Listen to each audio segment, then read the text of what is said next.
Welcome back, everybody. This is Flatland Relics. My name is Matt. This is my YouTube channel where we do slightly okay work on things that are just above beater level. If you share an interest in building the fastest jalopy that you're ever going to take down to Acme to get some groceries and donuts, then yeah, this is definitely the channel for you. Now, if you're highly versed in putting Chrysler 4-speeds back together, this may not be the channel for you. Or you can watch it, Drop a comment if you see me doing something that isn't the proper way to do it. I'm not 100% sure because this is the first one I've put back together. The reassembly has gone so far. I've already had to stop and order a gasket because I destroyed the gasket putting the tail housing back on. And I'm not going to lie, I find more problems and more parts tonight. So keep watching and you'll see when the torque trolls show up and decide to destroy my front bearing retainer. So here I'm doing the reverse detent housing bolt. I did use some Permatex because it has a little paper gasket, but that gasket looked like it could use a little help. Also, this housing nut goes all the way into the case. So if you take that out, there's a hole into the case, so I kind of wanted to have that sealed up.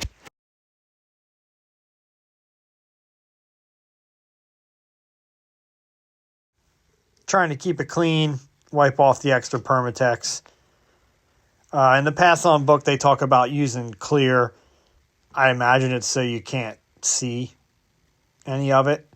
When the Permatex I use will dry, it'll be a lighter gray than the paint, and it will be noticeable. So, pro tip, Use clear. You'll see me put the ball and the spring in. The ball goes first, spring goes behind it, and then you'll see me put that second hold-down nut. I was going to put a little never seize on it, and then I realized I was headed in the opposite direction is what I should do, so I put a little thread locker on there. Not a ton, just enough to keep it tight. This hold-down nut that goes inside the reverse detent housing bolt, it also has a paper washer. And I did not use any Permatex on that. Figure the Loctite should keep it snug. And I believe both of these are 50 foot-pounds of torque.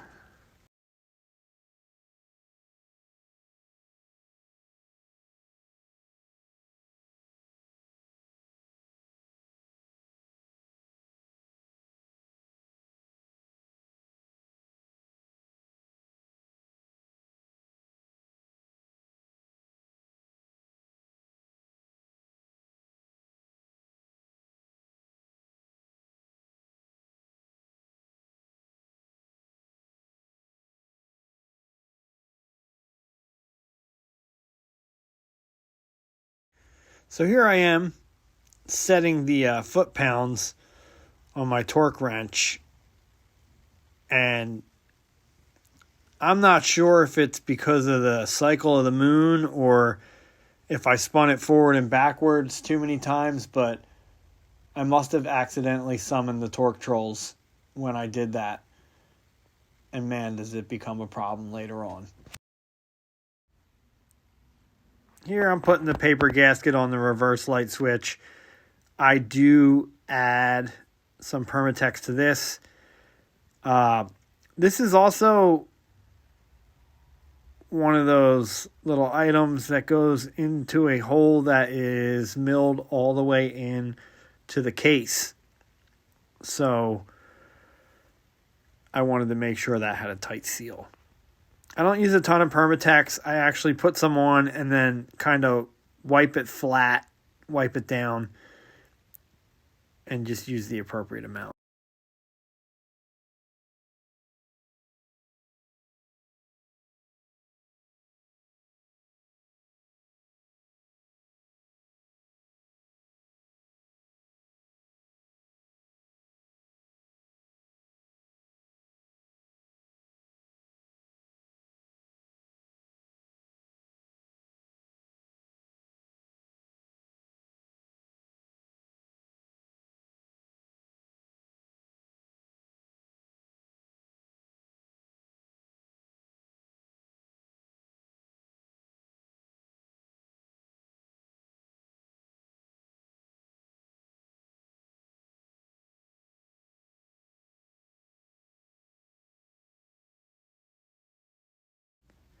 I went a little tighter than snug on this. It's like medium tight. Didn't go crazy on it.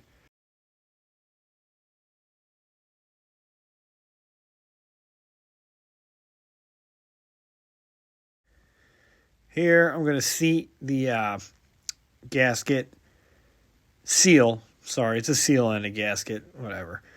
You know what I mean. Seating that in the front bearing retainer, it practically went in on its own. But I had to make sure it was fully seated and make sure it was nice and flat. So just found a socket of appropriate size and rubber mallet. Don't want to go too crazy on that, but definitely just want to make sure it's down all the way.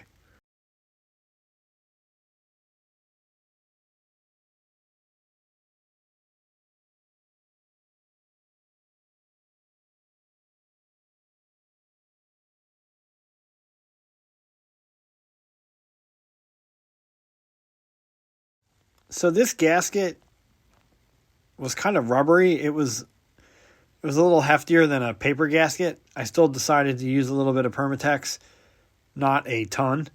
Literally just putting like a little smear of it on there.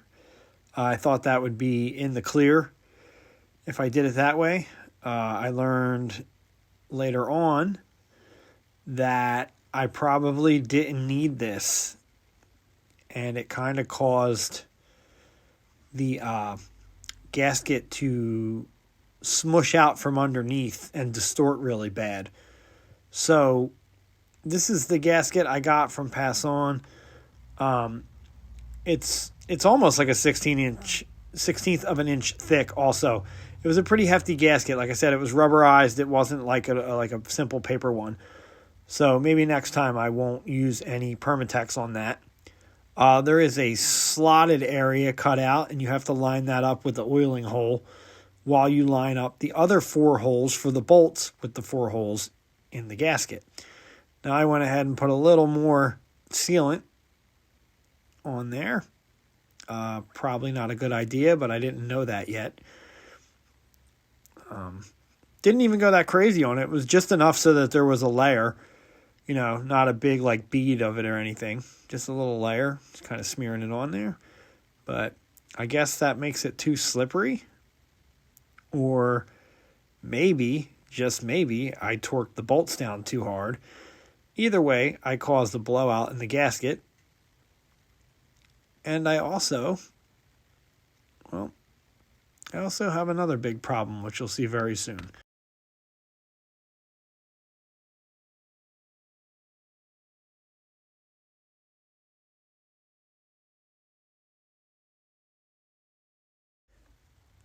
See that well right there in the front bearing retainer? That has to go directly over the hole in the main case for the oil to get through.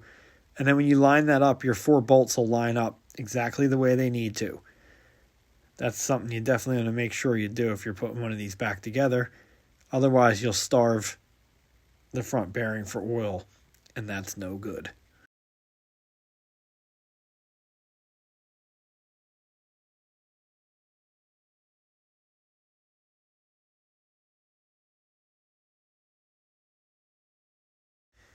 These 4 bolts also go through holes that are milled all the way through the main case. That requires a sealant. As I said earlier, the book says clear silicone from Permatex. I'm just using gray gasket maker. I believe it's silicone. I imagine that'll do the trick.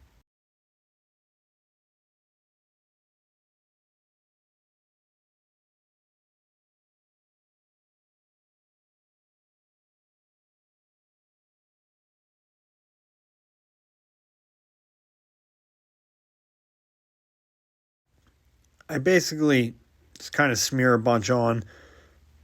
I do a few of the threads, and then I do the area where the head of the bolt will seat.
I probably could have edited some of this out, but I do like to show people that the process takes more time than you think. One of my least favorite things is those car shows where they build a custom car in like 8 days or some crazy number. Even if you could do that, it would be the biggest piece of junk ever, and we all know it.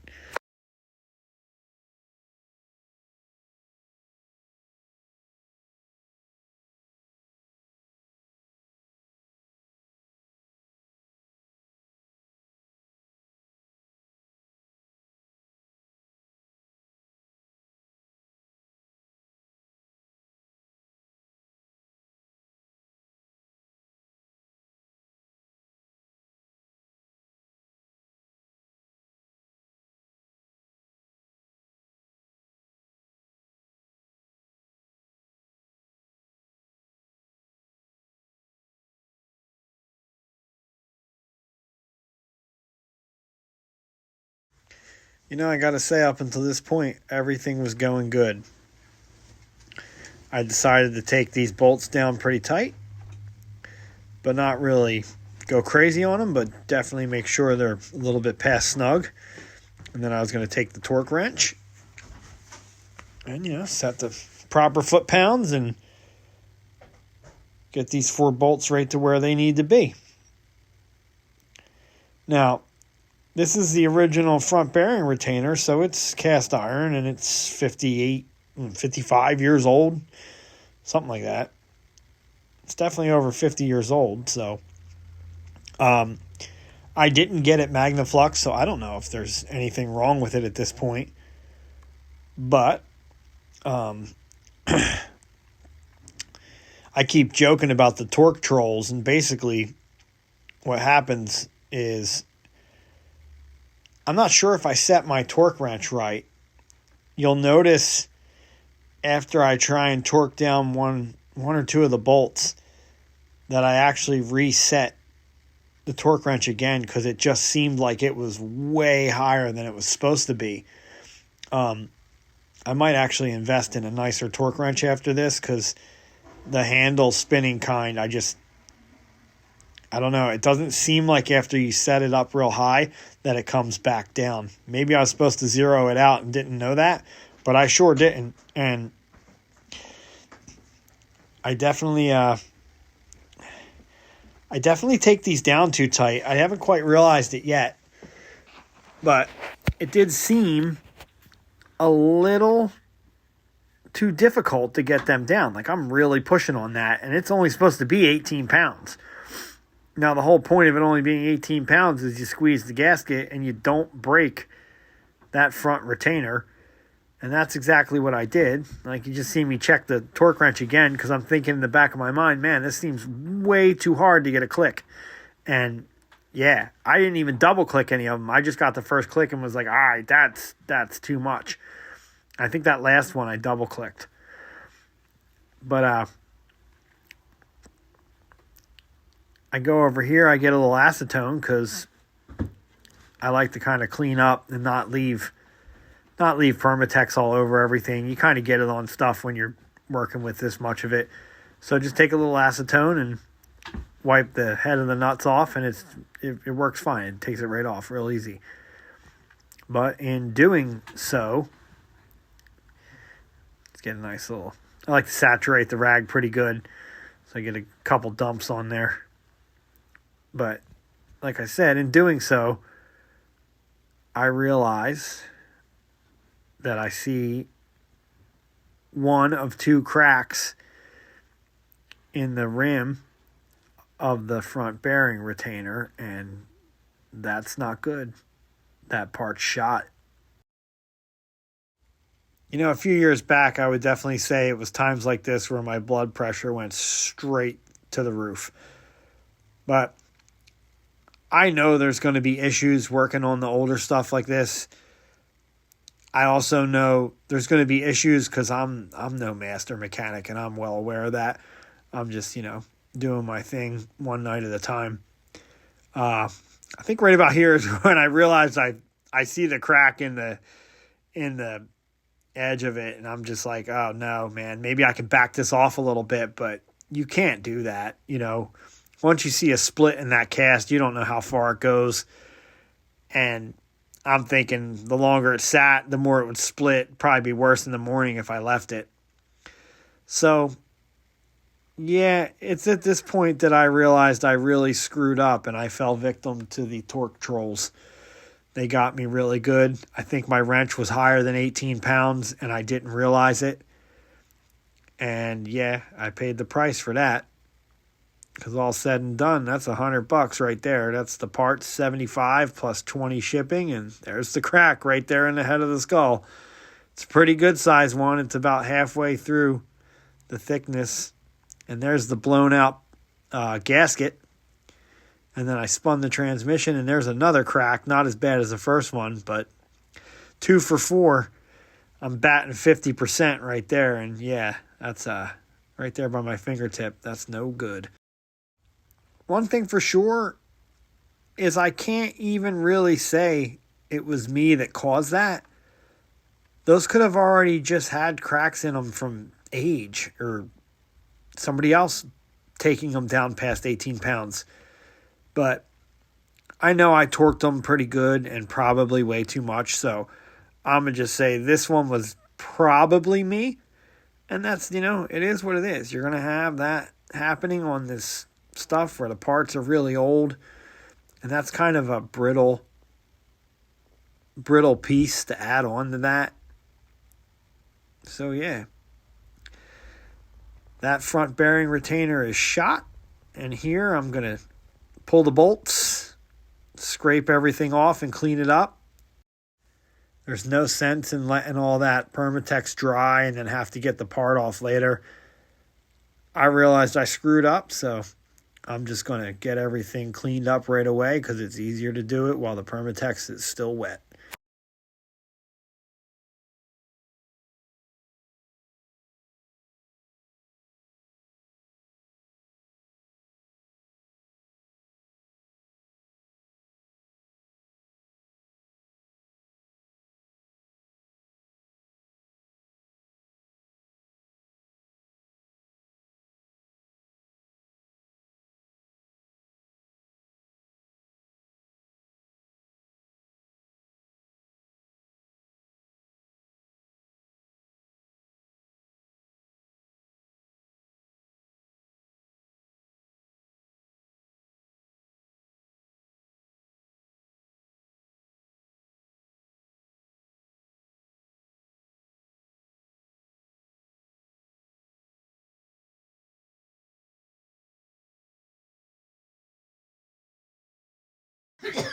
I had to step away for a minute so I could freshen up a paper towel with some more acetone. And you can see how nicely that breaks everything down. Gives me nice clean metal to deal with next time I work on this. Speaking of which, I had to order a front bearing retainer. Just going out and trying to work on this cost me $100 tonight. And that's not exactly, that wasn't the goal I was looking for. But once that part gets here, I'll get back to this. I need to step my game up and start working on some of the body panel replacement and floor replacement in the car. Definitely a little bit lost on that. I mean, I don't know if lost is even the right word. I'm looking for a good starting point, and I have the metal. I did get a new TIG welder that I want to mess with, and I definitely want to mess with it on that floor. There's plenty of floor that needs to get replaced. So that'll be some of the videos coming up, because I think I need to step away from this 4-speed for a minute. So here I'm going to show you exactly what to do when you over torque a cast iron part and break it. Pull out your trusty phone and punch in your favorite place to order transmission parts from. And then, hit add to cart. It took me a second to find which one I need. I did go to Brewers for this one. Figured they would have one. And they do. They make a nice billet one, which I didn't get. I just got the old cast iron one. But I guess it's a new old one? How am I supposed to say that? It's a new one, but it looks like the old one. It's cast iron. It's not one of the billet ones. I did accidentally put the wrong one in the cart. No, there's the numbers you need. If you just punch in that part number, you'll probably get the part you need. That tells you the size of the bearing and the type of transmission it's on. That number is like a code.